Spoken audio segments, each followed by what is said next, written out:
Hello, hello, and welcome to Wellness Moments with Coach. Today, we're talking about something we all struggle with. What's on your plate?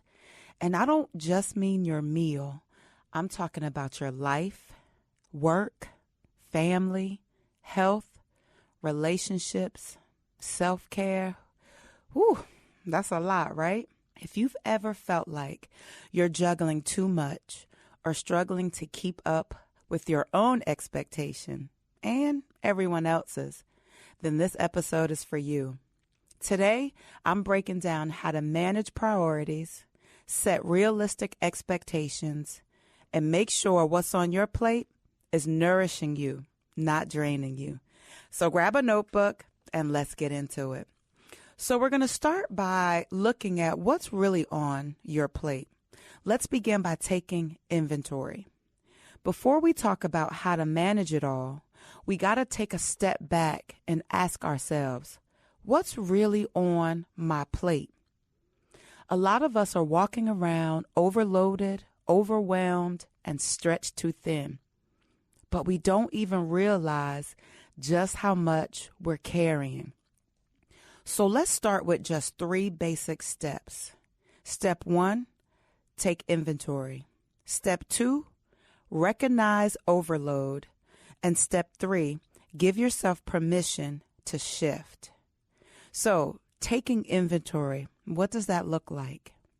Sit down and write out everything that's taking up your time and energy right now. Whether it's work, family responsibilities, personal goals, and even those things that you said yes to, but don't really want to do. What I want you to do is a little activity. I want you to start off by getting a paper plate, just a white paper plate. And I want you to divide those following things into slices. Again, work, family responsibilities, personal goals, and then those things that you said yes to, but don't really want to do. I want you to put each one of them on a slice of pie on your paper plate. And then I want you to separate those slices. I want you to color code them. So pick one color for the things that you must do. Those things are non-negotiable. Those are going to be one color. The next color are the things that you want to do. Those are the things that kind of fill you up. They give you meaning. Those are the things you really want to do. And the last color are the things that you can let go of. Things that aren't really serving you any purpose. Once you get your plate done, I want you to set that to the side because we're going to look at number 2. And that's recognizing overload. If your plate is too full, something's got to go. Be honest with yourself about what's weighing you down. Ask yourself, am I doing this because I really want to or because I feel like I have to? Go back, look at your plate, and look at where you can let go of some things. The last thing we got to do is give yourself permission to shift. Life changes, and so should your priorities. It's okay to say this worked for me before, but it's not serving me now. As I always say, give yourself grace, even if it's just to adjust. Now, after you take inventory, we're going to look at setting priorities. Okay, so now, what deserves space on your plate? Now that we know what's on it, now we got to look at how to prioritize what really matters. Because not everything deserves equal attention. Some things need to take front seat, while other things need to take the back seat or not even in the car at all. So let's look at the next 3 steps. Let's identify your big 3. Let's learn to say no. And then let's think about balance, not perfection. Number 1, identify your big 3. What are the 3 most important areas of your life right now? Is it your health, your career, or your relationships? I mean, it could be something else. Whatever they are, focus your energy there first. If your health is a priority, that means scheduling your workouts like you would a meeting and not just let them slide. It means meal prepping and not just winging it. All right? So if that is your focus, put all of your energy there first. Number 2, learn to say no. And this is probably the most important step that most of us struggle with. Learn to say no. Actually, repeat after me. No. Because listen, no is a complete sentence. You don't have to have anything after that. Every yes you give to something that doesn't serve you is a no to something that does. Let me repeat that. Every yes you give to something that doesn't serve you is a no to something that does. So don't be afraid to set boundaries. In our previous show, we talked about boundaries. So what I want you to know is if it's not a heck yes, it's probably a no. And we have to teach people how to treat us. And you do that by setting boundaries. Step number 3 is balance, not perfection. Trying to do everything perfectly is a trap. You are setting yourself up for failure. Some days your career might need more attention than it does on other things. Some days it's your family or self-care. The goal is balance over time, not perfection in the moment. So just remember, we talked about taking inventory. We talked about setting priorities. And now let's manage those expectations. And what you need to understand is the expectations I'm talking about are yours versus theirs. Because sometimes we're carrying the weight of what other people think we should be doing instead of what actually matters to us. And the 3 steps I want you to follow here are define your own success, communicate your needs, and adjust as you go. Number 1, define your own success. Ask yourself this: what does success look like for me? Honestly, for you. Stop measuring your life against someone else's timeline or Instagram highlight reel. Remember, I told you this before. People will only show you what they want you to see. Just because someone else is buying a house or launching a business, it doesn't mean you're behind. Your journey is your journey. Number 2, and I'm talking to myself on this one, communicate your needs. People can't read your mind. My husband tells me that all the time. I can't read your mind. So if you or me, if we're feeling overwhelmed, speak up, whether it's at work, home, or in a relationship.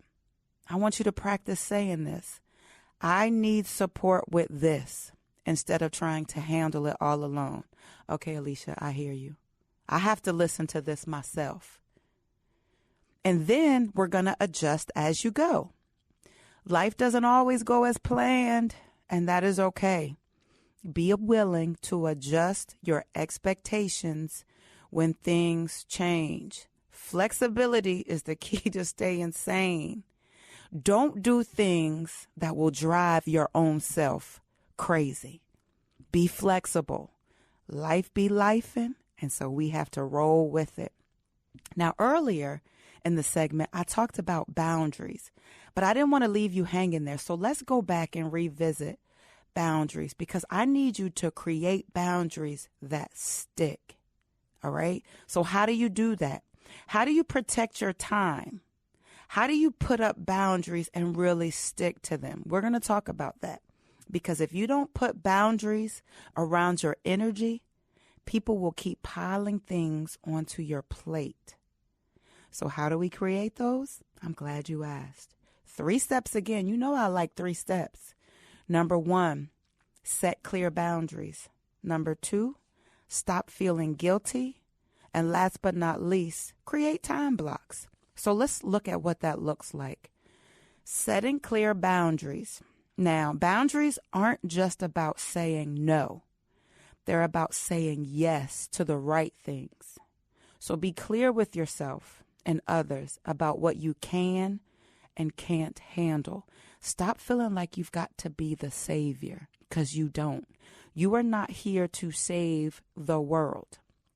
If weekends are for rest, then don't let work creep into your personal time. Set that boundary and stick to it. And before I mentioned penciling in that time. Use your calendar for your rest. Use your calendar for your playtime. Use what you need to do for yourself. Number 2, stop feeling guilty. Listen, taking care of yourself is not selfish. Saying no to things that drain you doesn't make you a bad person. And last but not least, create time blocks. Organize your schedule into blocks, just like I stated earlier. Work time, self-care time, family time, and stick to them as best as you can. This helps you stay intentional with how you spend your energy. Now, this last part of the segment is about keeping our plate balanced. We're going to just talk about 3 quick things: mind, body, and spirit. For the mind, mental clarity is key. Practice mindfulness. Remember the segment where I talked about deep breaths? I want to reiterate that. Even 5 minutes of deep breathing can help reset your mind. Limit distractions. Too much social media, too much comparison, and too much noise can clutter your thoughts. Taking care of the body. Remember, your body is your temple. Move your body daily, even if it's just a walk. Fuel yourself with foods that give you energy instead of draining you. Prioritize your sleep. It's a game changer. Set a time to go to bed and do just that. Go to bed. Stop the scrolling, stop the television and the dinging of the brain, and sleep. And the last one, for your spirit, stay grounded. Start your day with prayer, meditation, affirmations, whatever it is that you need. Start your day with it. And then surround yourself with positive influences that uplift you. Keep positive energy near and negative energy far away. Take time to do things that make you feel whole and fulfilled. And last, I'm going to leave you with Coach's power tip, and that's less is more. Here's the biggest takeaway from today. You don't have to do it all. Give yourself permission to focus on what truly matters and let go of the rest. When you simplify your life and prioritize what brings you joy and purpose, you'll feel lighter and more in control. Now, that's your wellness moment for today. I hope you're walking away with some tools to help you manage your plate mentally, physically, and emotionally. Remember, it's okay to take things off your plate and focus on what truly fills you up. Thanks for tuning in. And until next time, stay well, stay balanced, stay blessed.